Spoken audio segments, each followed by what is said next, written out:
Welcome to Living from the Soul. This is your host, Sam Torode, and today I'm happy to be speaking with my longtime friend, Anita Ashland. This is a more personal episode than most because we talk about our shared religious history, joining and then leaving the Eastern Orthodox Church. Anita studied English at the University of Wisconsin.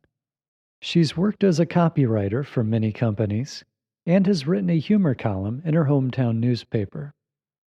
Over the years, she's also been a proofreader for many of my own books.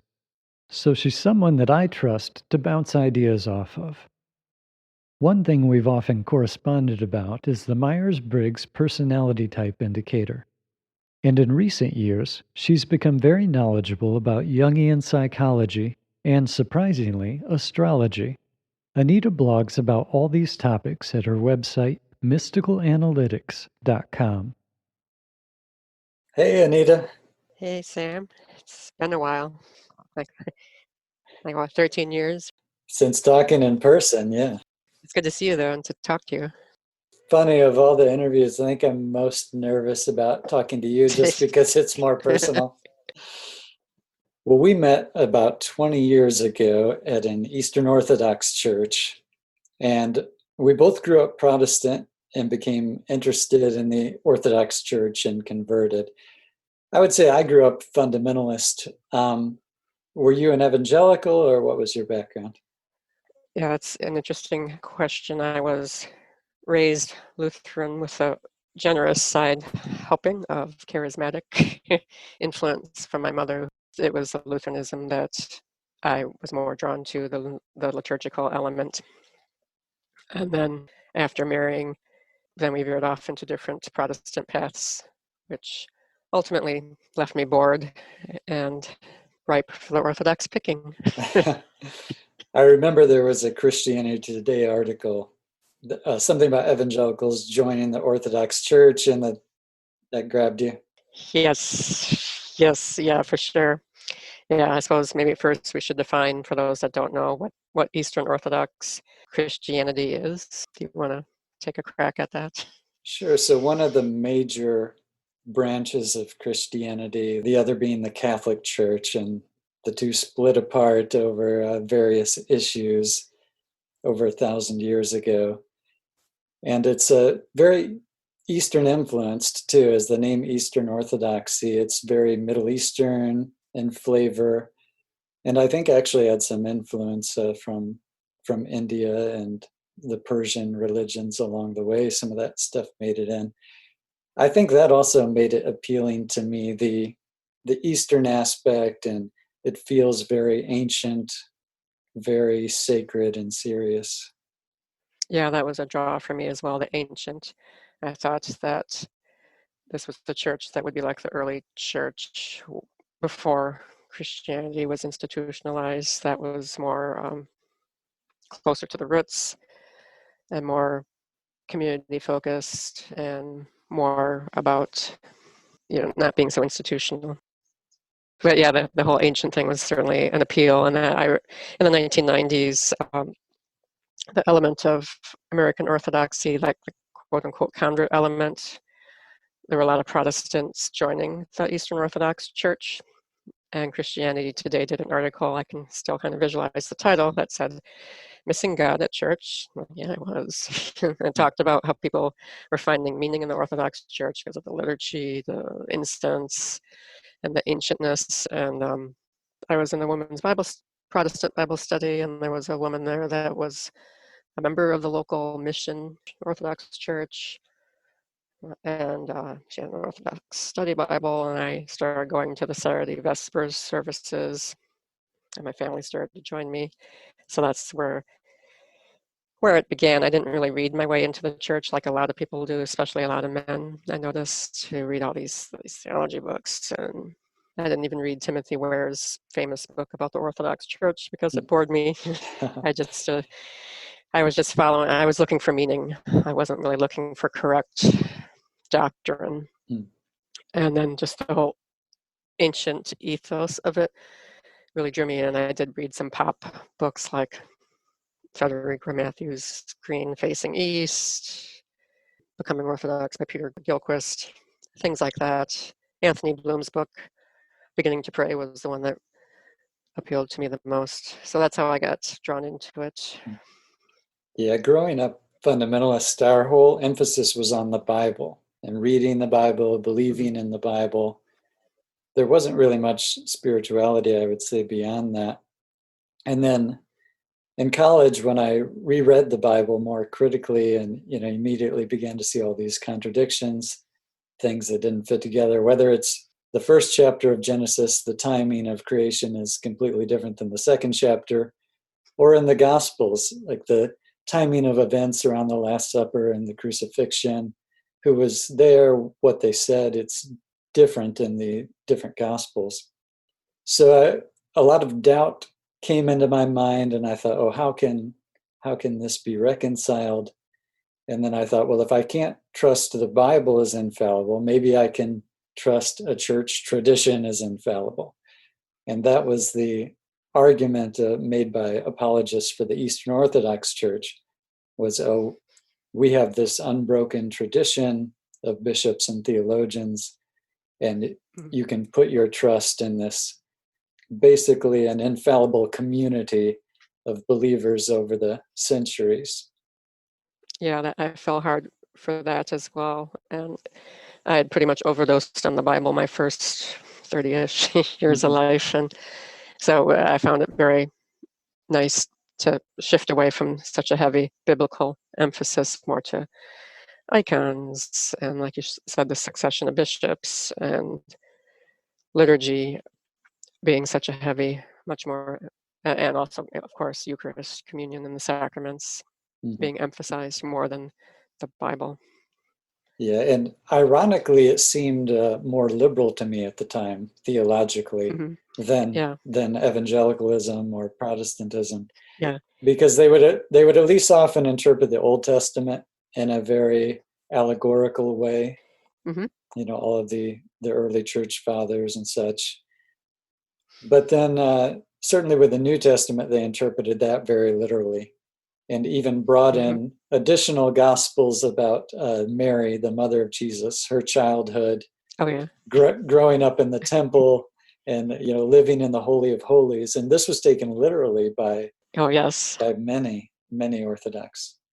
I know that was problematic a little bit. On one hand, it does offer a nice corrective to the heavy masculine emphasis in the church, but the literalism probably kept it from actually being a nice counterbalance.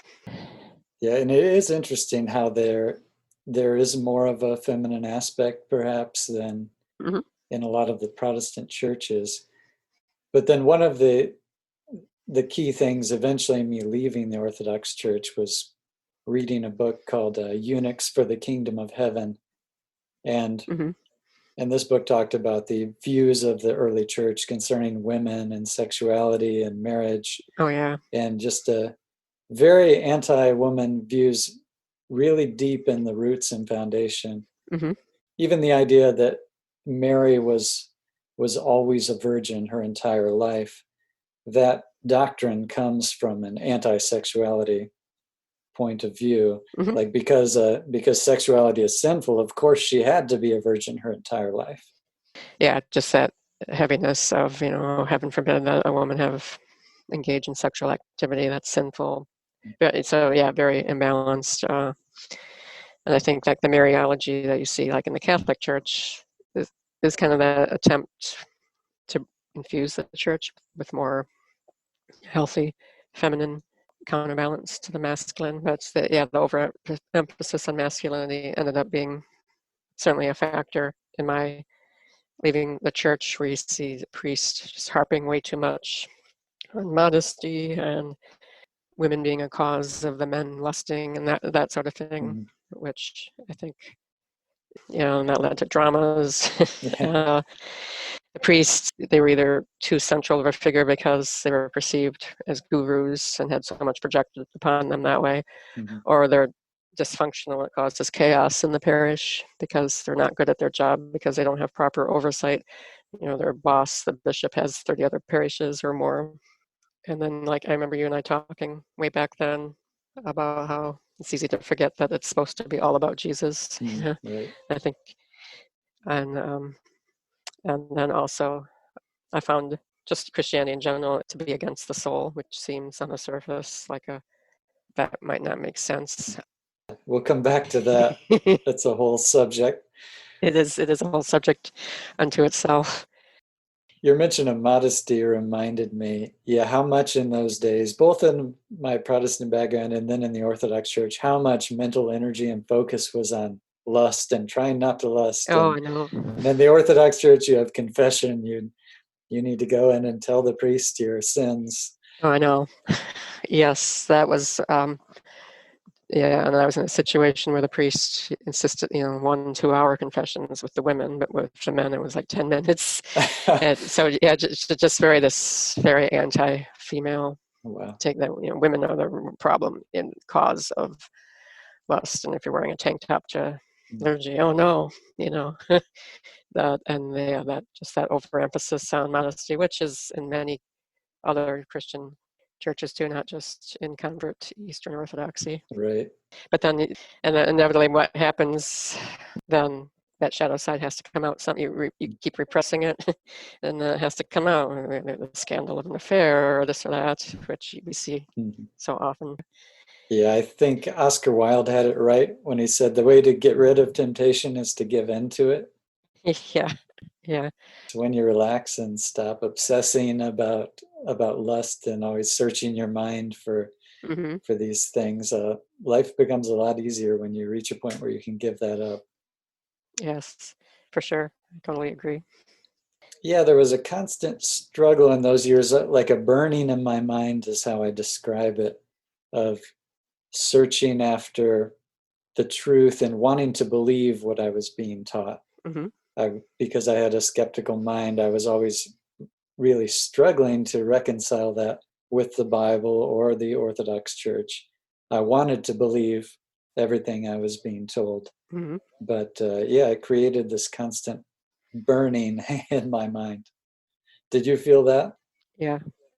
Yeah, now that you mention it, it wasn't too long into it that there were red flags. It was like, that Bugs Bunny when he's popping out of the hole with the map saying, oh, I knew I should have taken a left turn at Albuquerque. It's like, oh, something's not right here. There were just red flags going off, and some of the control freakery going on that was setting off red flags, and I couldn't make myself believe certain things, and I felt like an outsider a lot at the time, which was kind of a very strange feeling like an outsider in this kind of exclusive church, It's interesting to me how so many churches do exclude women from the priesthood.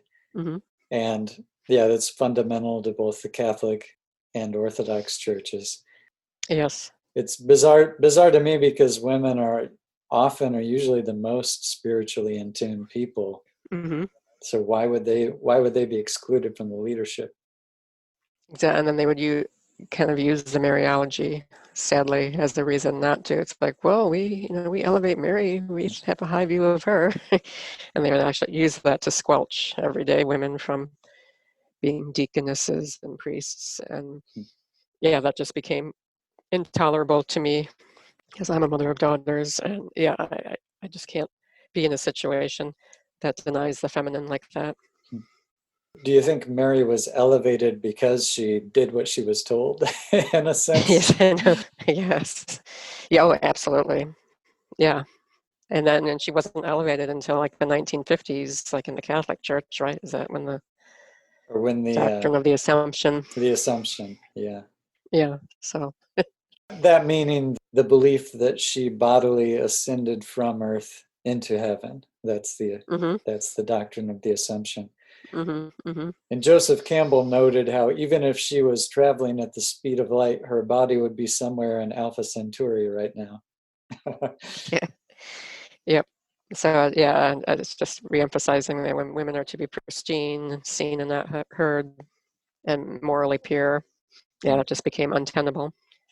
But Joseph Campbell also used that that belief in the Assumption of Mary as an example of literal belief versus metaphors, using the metaphors of religion. Mm-hmm. And he said that metaphorically it was this beautiful idea of the feminine being assumed up into the Godhead, and that was Oh, yeah, absolutely.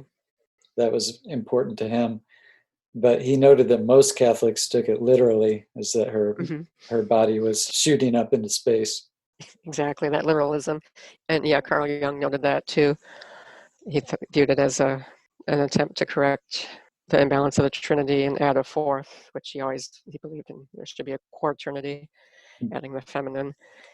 And that he said after the doctrine in the 1950s and priests, there was a period of time where priests wanted to start getting married and things like that. It's did, but still hasn't happened. Right. Maybe someday. It's hard to know if they can give that up. It's such a fundamental belief. Yeah. I hope they give it up. I do. Yeah, I do too. And allow priests to be married. And yeah, they desperately need to. It would solve so many problems. mm-hmm. For me, it took a while to be capable of thinking metaphorically, of reading the Bible or hearing these stories in church and understanding them metaphorically. Mm-hmm. For me, it was easier with the Old Testament. That's where maybe because the stories are a little more extreme, like knowing the ark or Jonah and the whale. Yeah. Mm-hmm. A little easier to see those metaphorically. It was much harder. It took much longer for me to see the New Testament as a metaphorical or spiritual text. Mm-hmm. And that's really what eventually took me out of Orthodoxy. There were other things, like we both had some run-ins with a power-hungry priest. Yeah. And our bishop was, I think, arrested for some event in a casino. Yes. Yes, the scales started to come off the eyes. Yeah. So there were the personal problems with church authority figures, but I'd say more important for me was learning about world religions for the first time and studying Joseph Campbell and learning how to think mythologically and seeing, he writes about how the hero stories of the world have all these common elements, and that we see that in the Jesus story, and we can understand that Jesus is being used in those stories as a symbol of the idealized self, of the divinity within us all, and the suffering that we go through, the death we go through in this life, and the hope for resurrection. Yes.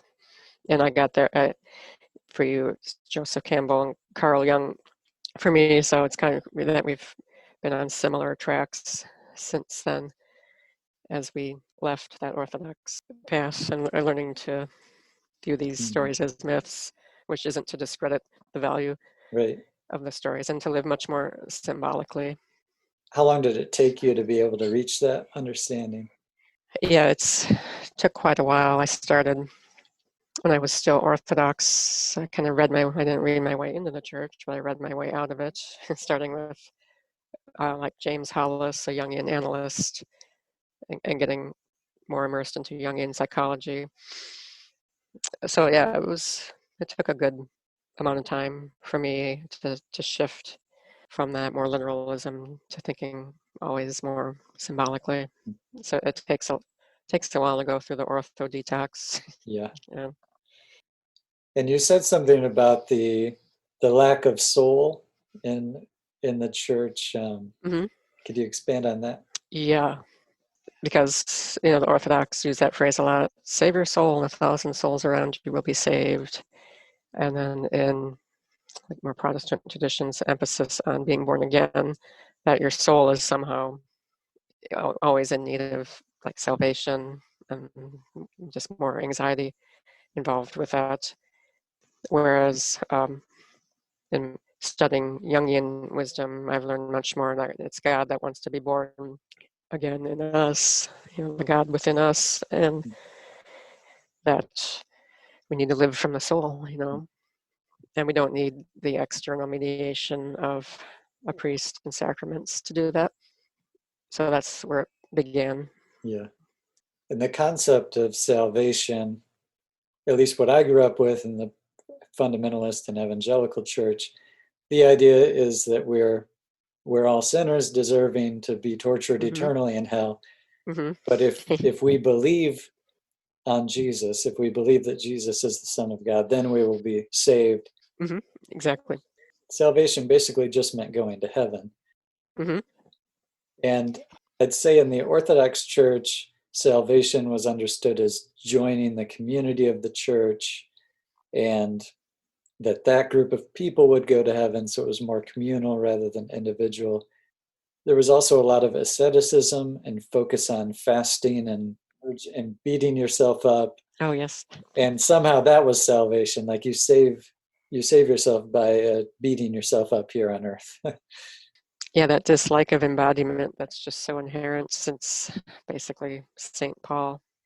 I don't know why that is, because Judaism wasn't that way. But yeah, just this dislike of the body and embodiment, and then the fasting, which can so easily, I mean, on the one hand, yeah, this orthodoxy is so masculine. We fast. We eat veggie burgers during Lent. We're so manly. And but it can really be spiritually damaging when taken to an extreme, for sure. I've definitely seen the effects of that in people. And yeah, that was a big thing that drove me out of the church, was disagreeing with that constant emphasis on asceticism. And oh yeah, because that was supposed to be what monks do. It wasn't meant for lay people, but then the fasting, and it just feeds the superiority complex. And then also one of the elements of orthodoxy, it just made things difficult with my extended family because it's just so weird, because I grew up Protestant. Yeah. And it just wasn't helpful. It's like, why am I doing these weird things, eating this weird way, doing this, going to this weird church, and nobody understands. I'm so not normal, and getting flack for that. That was just hard on them. Yeah. And we can note that a lot of, say, the Greek Orthodox, or a lot of Orthodox churches where they don't get into asceticism and these practices at all. Exactly. They don't.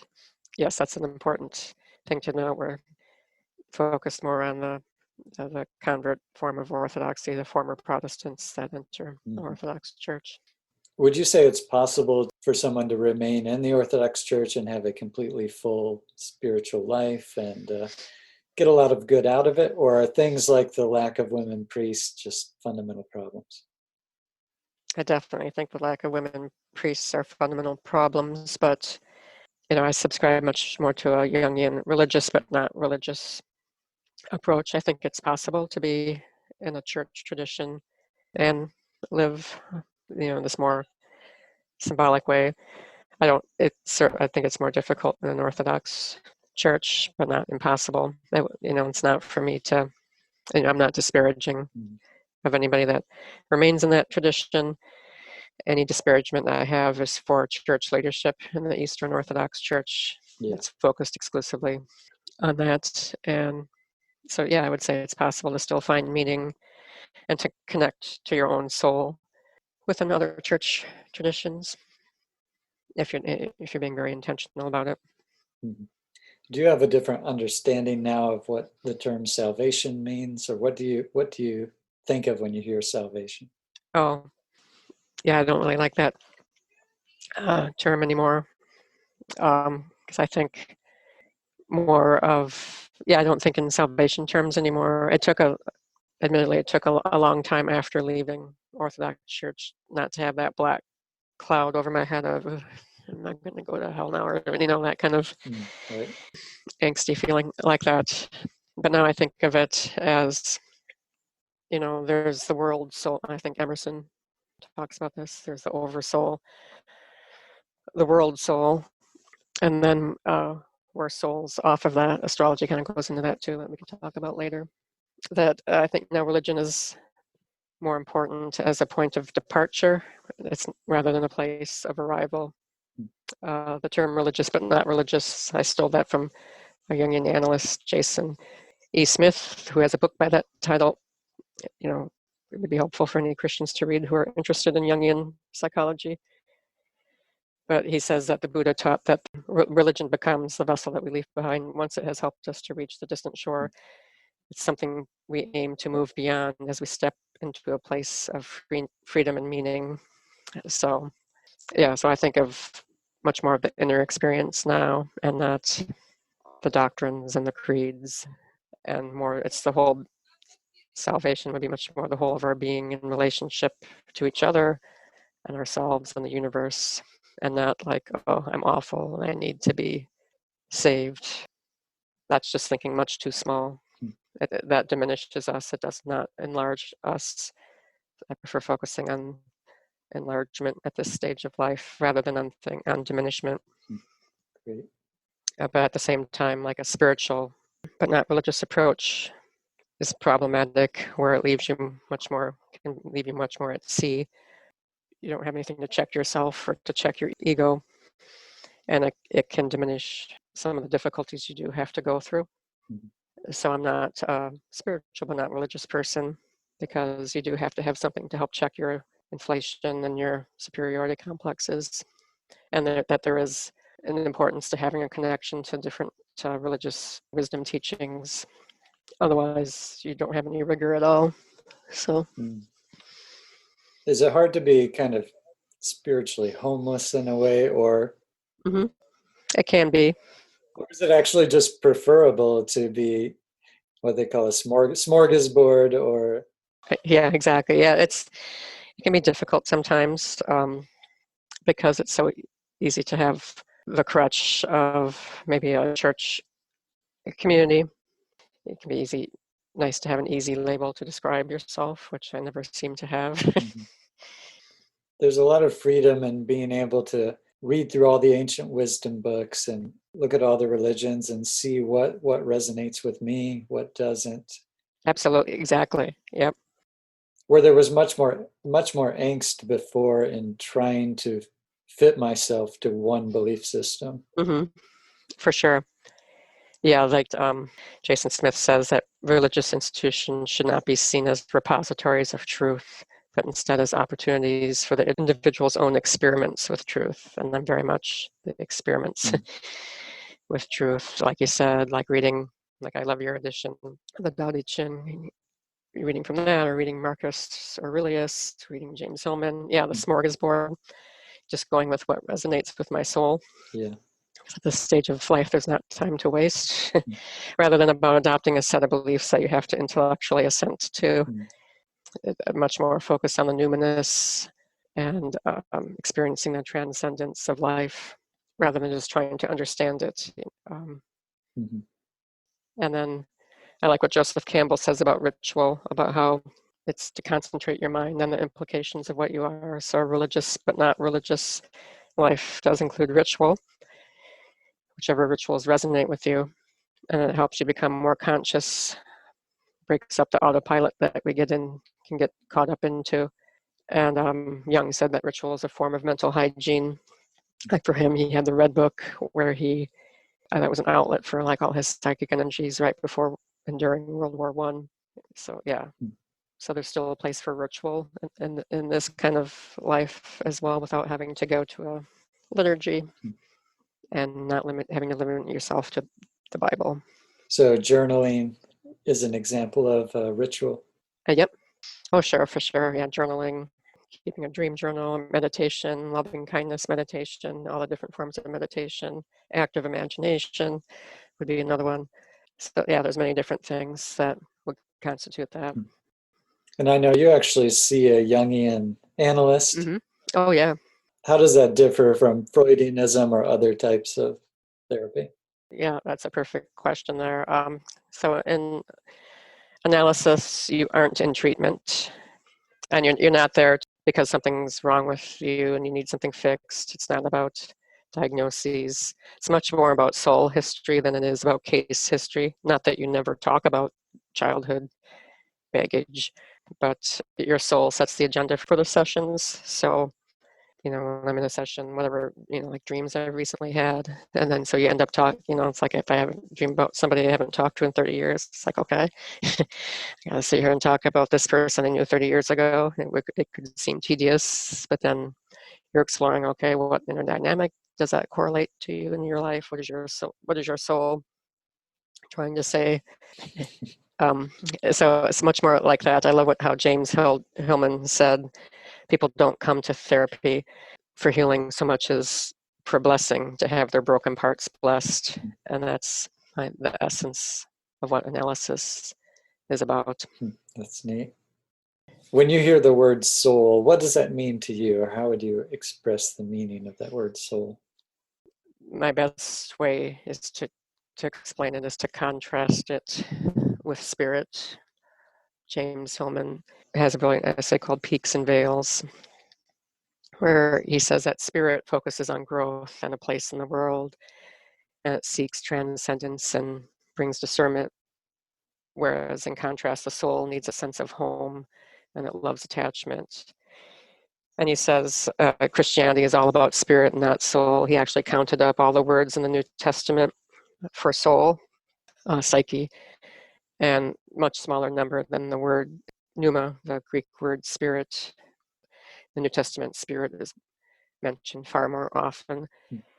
So, like you said, the New Testament has very little about dreams and soul phenomena, but it's about spirit phenomena, speaking in tongues, conversions, missions, healing, miracles, preaching. And he says it's to the point where we can't tell soul from spirit.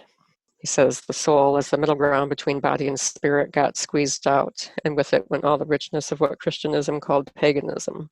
So I view soul as more like, here he quotes the Dalai Lama, who said that soul is at home in the deep shaded valleys.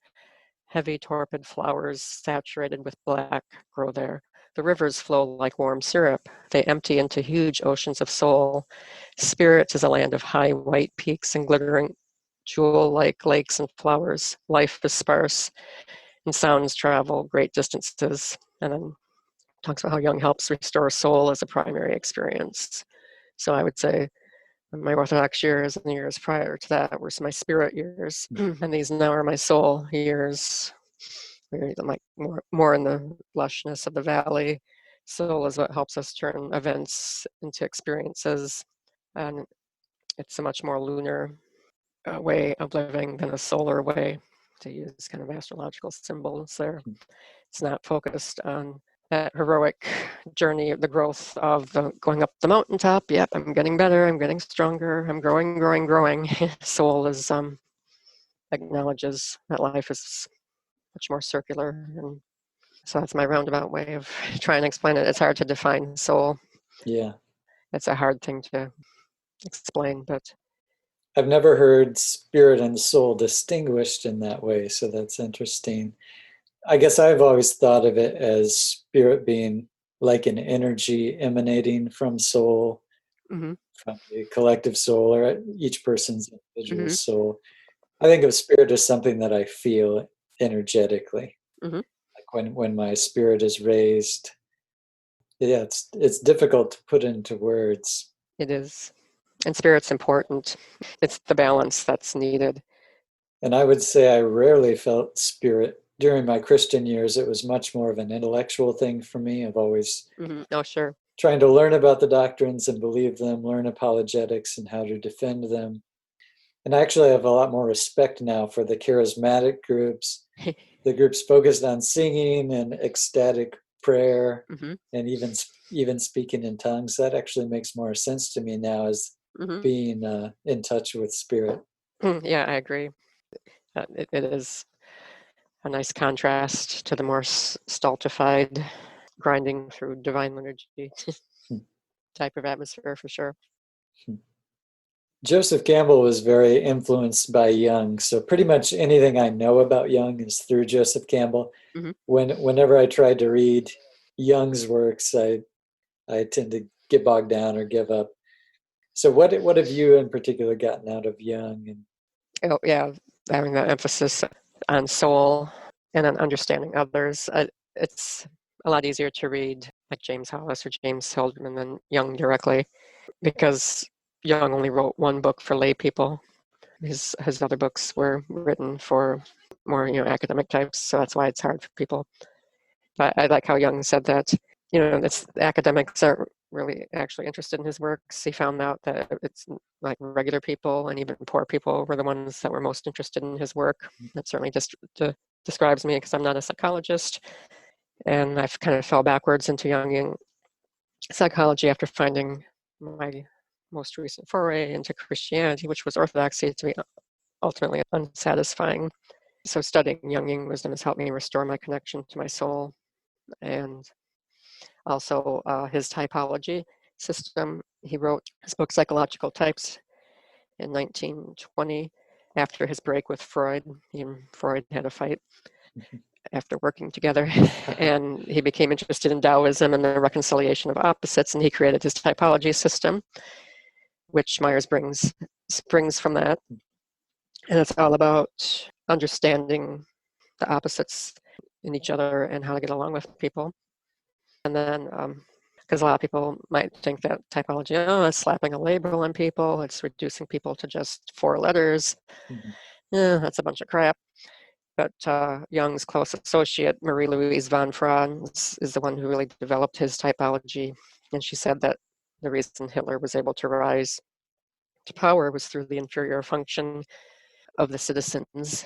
That inferior function is the weakest part of our personality.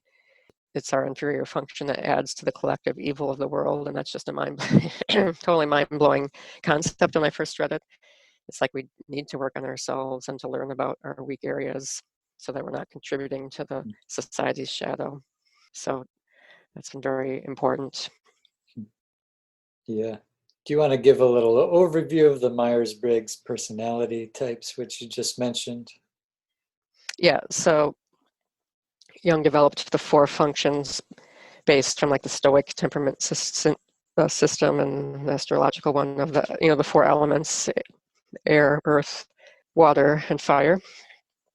So Jung's 4 functions are sensation, thinking, feeling, and intuition. And we have either an introverted or extroverted form of all of those 4. That's the top 4 functions in our personality. And he was very, very against weaponizing that and using it as a way to label people. He really harped on that in his book. And unfortunately, a lot of Facebook groups and stuff that are about typology didn't get that memo. So it's not about quick slapping a label on people. It's about helping them, with their inferior function. And then Myers-Briggs, Catherine Briggs and her daughter Isabel Briggs Myers came along, and they were enthralled with his typology system. And starting in World War II, they started to develop, as women were entering the workforce more, they thought it would be helpful if people understood each other better. So they expanded Jung's 8 types to 16 types. They added the P and the J, so INFJ, INFP, So they took it a little further, popularized it both for good and for bad, because now people have a superficial view of it, of, you're labeling people, and they don't realize the depth and how it can help you address your own imbalances and also help you relate to other people. I know you've gone back and forth in the past on what exactly your type is. Have you settled now on a particular Myers-Briggs type? Oh, yeah, INFJ. And that's the nice thing about Jungian analysis too. I mean, Jung created his typology to be used in a one-on-one setting like that with an analyst. I'm pretty sure I'm an INFJ too. So what is our inferior function that we have to work on? Yes, extroverted sensation. So like Marie-Louise von Franz said, the intuitive types who have weak sensation, they were insecure. They wanted material security, so they didn't speak up enough in their jobs, because when you have inferior sensation, it can be easy to think, oh, I need to keep working for that paycheck because you suck at sensation. And he says that the thinking types feeling is inferior for them, so they easily got caught up in emotion, overrode their thinking. So so we have to worry about that. And then also with weak extroverted sensation, it can be hard to enforce your will into a situation or to enact things. There can be insecurity about doing that. I guess that's why I've ended up working alone most of the time, because I have a hard time asserting myself in a group situation. Yeah, that is challenging for an INFJ to be able to speak up like that. The reverse of our type would be ESTP. Our former president has that temperament, so they just can ram things through. So the positive aspect of that is they can enact things, but that can cause chaos because they don't have their intuition is weak for them. So having a vision, being able to look in the future and say, okay, this action is probably going to cause this kind of effect 2 to 3 years down the road is what they're weak at. So It feels good to say our former president, doesn't it? yes, it does. Yes, yeah, for sure. I'm sleeping better now. Yeah. Anything from Jung that would help you analyze Trump? And Yeah, yeah, the typology for sure. Oh, the narcissism. Yeah, my Jungian analyst was actually when he was on a podcast, he openly said that Trump is a malignant narcissist and that he embodies the trickster archetype. You know, the trickster, that undermining, sneaky, where it says when he's saying something, you have to worry about what he's actually going to, what that's actually covering up. You know, what actions that's covering up. So yeah, malignant narcissist, I guess. yeah. I've heard the Myers-Briggs system attacked as something like astrology for educated people or something like that. So to top it all off, you've also gotten into astrology. Exactly. Yeah. So that to make me even weirder, it's like, oh, couldn't she have just stayed Orthodox? Maybe that wasn't so bad after all. Yeah. So yeah, astrology, where it's actually a much deeper, richer than one might realize. But to define astrology, it's the correlation of planetary movements with earthly events. It's about correlation, not causation. The planets aren't causing or making you do something. And it's a language, it's an archetypal language. It's a way to, reflect upon the world. And it emphasizes that we have a relationship with the environment. And it helps us develop, self-compassion and compassion for others. The zodiac, it's a wheel. It's a mandala showing that life is circular and not just this heroic mountain climb where you're going to get to the mountaintop. And birth chart is never static because some planets are dormant at certain times of life. It's always changing and moving based on the current astral weather. It's a archetypal language that's a big source of psychological reflection for me. And he started studying astrology when he was with Freud. He actually moved away from typology and used it with his clients because he found it made it easier for him with difficult diagnoses and in just understanding a person's calling. And he was psychological astrology developed around 100 years ago, or more than 100 years ago, and he was a pioneer in getting that going. So he was as much an influence on modern astrology as he was a student of it, and that always intrigued me. But it's like I had no idea how to start learning about it because there's just so much out there, and sun sign astrology tends to dominate, at least at a surface level, the conversation. And that would be like the newspaper horoscopes that you see. Mm-hmm. Yeah, exactly. And I was in a typology group, and a friend of mine in that group pointed me to the YouTube channel of Adam Allenbass, an astrologer in the Twin Cities. So I took his year 1 class, finished that last year and got certified. I'm in his year 2 class right now, and he specifically teaches Hellenistic astrology with an emphasis just on spiritual approach, and he's very much into James Hillman and Jung, which of course I love. Astrology has been around in its current form for about 2,500 years, and the Hellenistic form of it started in about 100 BCE, and it flourished until about this end of the 7th century. And it was only in the 1990s, 1980s that a lot of those texts got translated. So now there's been just this flourishing of traditional / Hellenistic astrology. So that's what I've been learning. And because the symbol system is important when you or in Jungian analysis to pick a symbol system like the I Ching or tarot or astrology. It really helps to have that. I use the I Ching a little bit too, which is the oldest book in the world. It's a ancient Chinese text. There's like over 4,000 different readings you can get. You like flip coins, and if you have like a question about something, then you get like a specific reading. Do you remember what it was with astrology that grabbed your interest as far as, was there something you looked at and thought, wow, this goes beyond coincidence, there must be something here? Oh, sure, yeah. Yep, the book Cosmos and Psyche by Richard Tarnas. He's a cultural historian. I read that, and he goes back the main historical events the last 2,000 years and shows the planetary combinations that were going on at that time, and it just completely blew my mind. It's like, okay, just can't make that stuff up. You know, the patterns throughout history, like when Jupiter and Saturn are conjunct in the sky, these type of historical events happen. Even if you just read 3 chapters of it, it's like, okay, I give up. There is something to this language. And then it's just seeing how it plays out in a person's life. There's a divinatory aspect of it. It's archetypally predictive. What does archetypically predictive mean?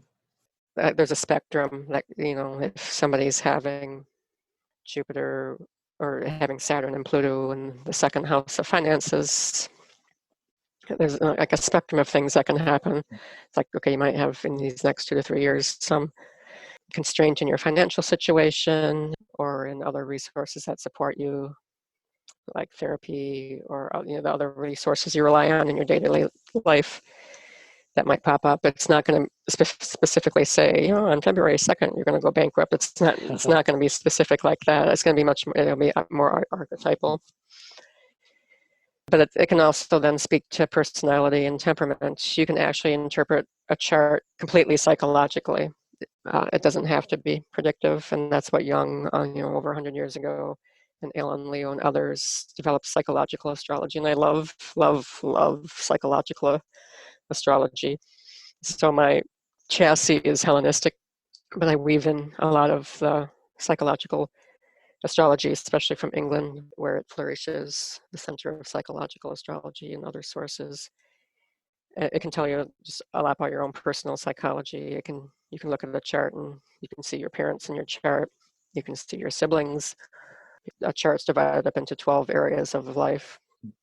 And so I just find that it's just an inexhaustible source of wisdom. And it's something I can spend the rest of my life studying and still not hit and never get bored and never reach the sense that I've mastered it. There's just always, there's so many layers, and that's what appeals to me.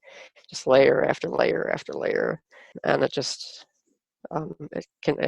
is a wonderful tool for cultivating virtue and for serving people. I've read that there's a lot of astrological symbolism in Christianity, such as the 12 disciples representing the 12 houses. Oh yeah, absolutely, yeah. And my favorite one is the 3 wise men, the story of Matthew. A fun fact here, because you know how it opens with the 3 wise men and the Star of Bethlehem. At that same time, Caesar Augustus was the Roman emperor, and his birth chart was really important to him because he thought it showed that he deserved to be emperor, and he actually had the glyph for Capricorn printed on the money at that time.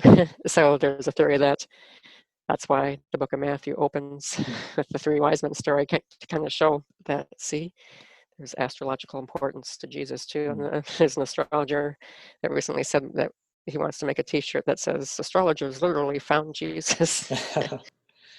What about the fish symbol for Jesus in the age of Pisces? Yeah, the Pisces symbol is cool. The 2 fishes kind of representing spirit and matter.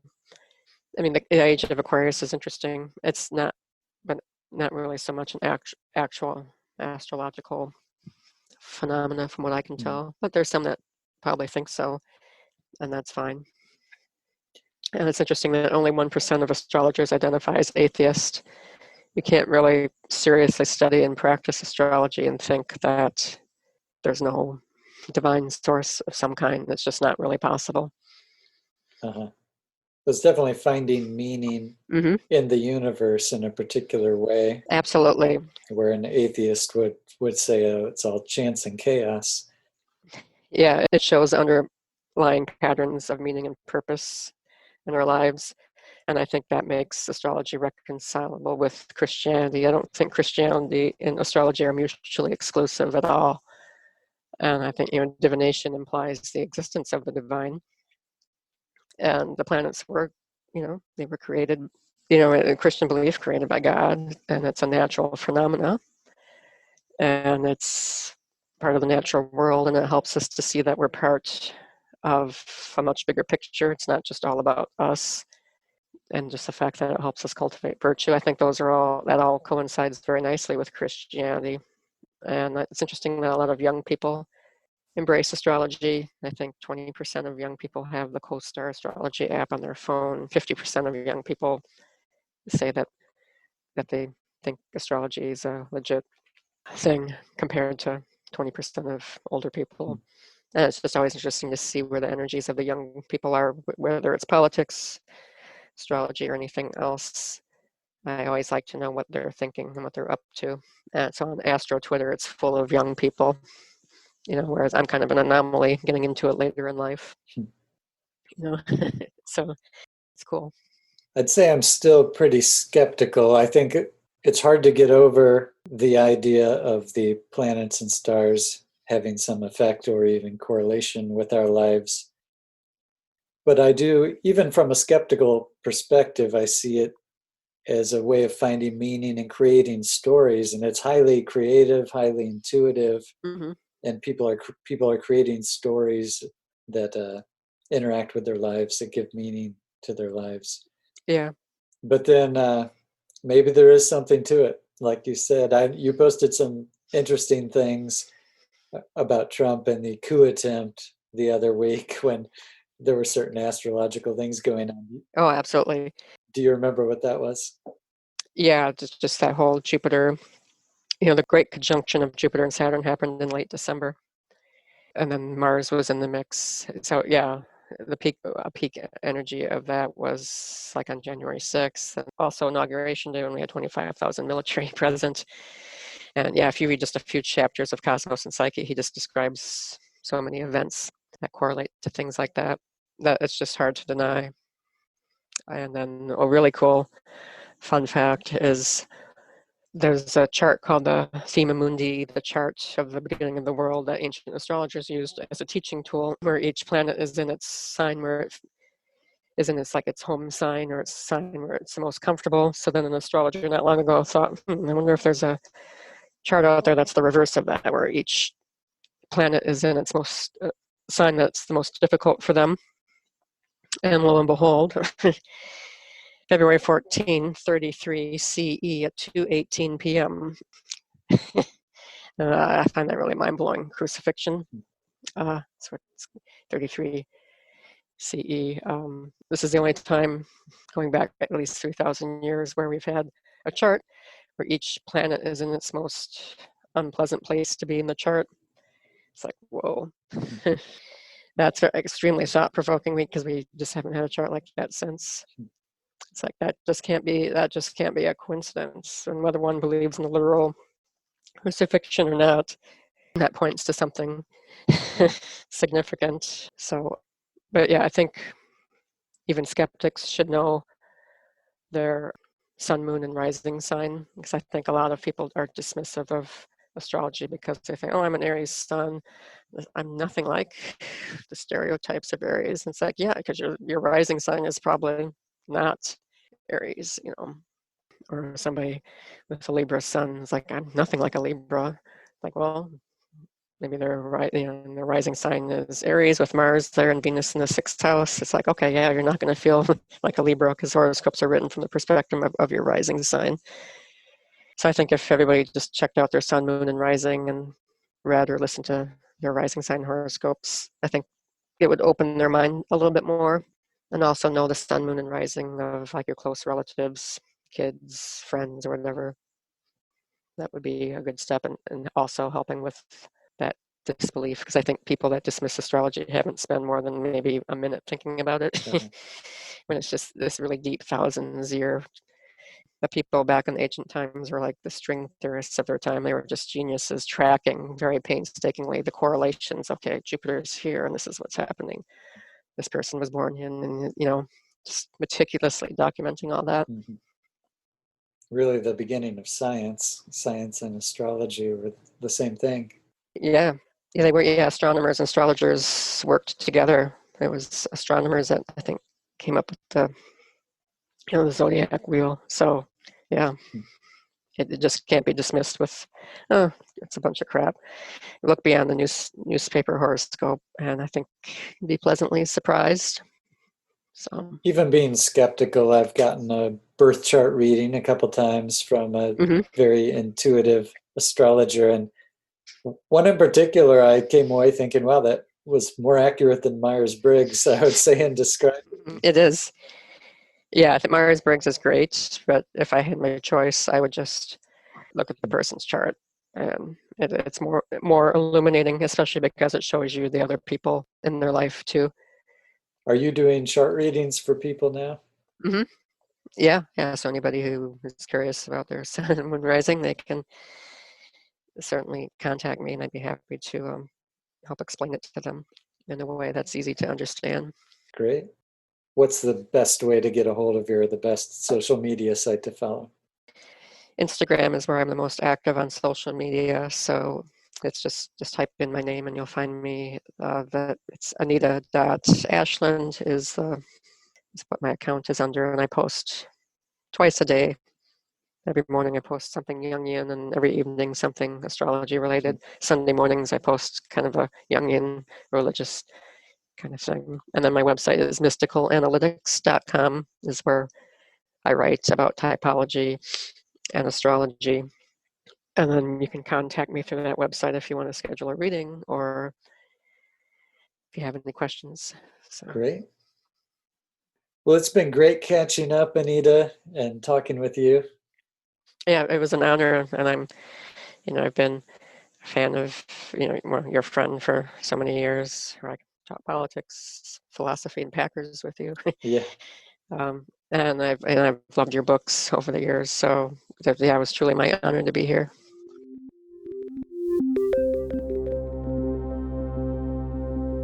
Thanks for listening to Living from the Soul. If you enjoyed this episode, please subscribe, rate, and review. This is an ad-free podcast supported by my books, which are available at samtorode.com. The theme music is by Gideon Torode.